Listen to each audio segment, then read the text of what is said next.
Assalamualaikum, hai semuanya. Siapa sih yang gak tahu sama makanan yang satu ini? Apalagi orang Bandung atau yang pernah singgah di warung nasi Bu Imas. Yaps, karedok lenca. Warung nasi ini sangat terkenal dengan ciri khas karedoknya yang super pedas dan sangat menggairahkan.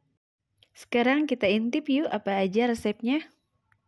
Tentunya bahan utamanya adalah lenca. Di sini sudah ada lenca yang sudah dibersihkan dan juga ada daun kemangi, terasi, gula merah, 1 siung bawang putih, setengah ruas jari kencur yang sudah dipotong-potong, dan juga cabai rawit.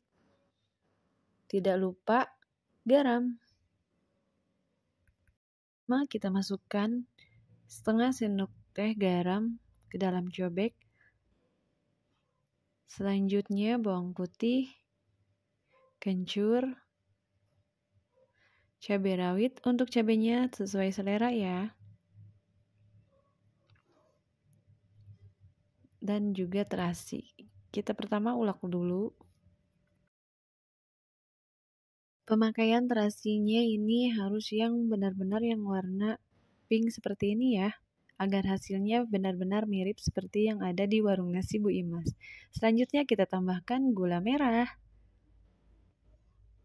Kita ulek sampai halus.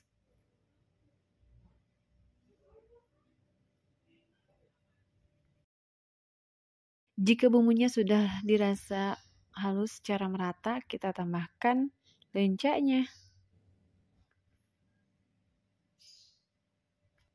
Untuk pengolekan lencanya sendiri tidak usah sampai halus ya, hanya saja sampai terbelah berdua seperti ini.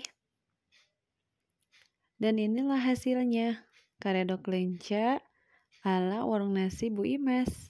Membuatnya sangat mudah sekali ya.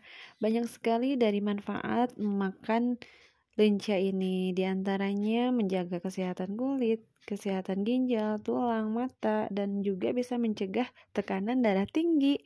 Terima kasih sudah menonton video ini. Selamat mencoba, semoga bermanfaat. Assalamualaikum.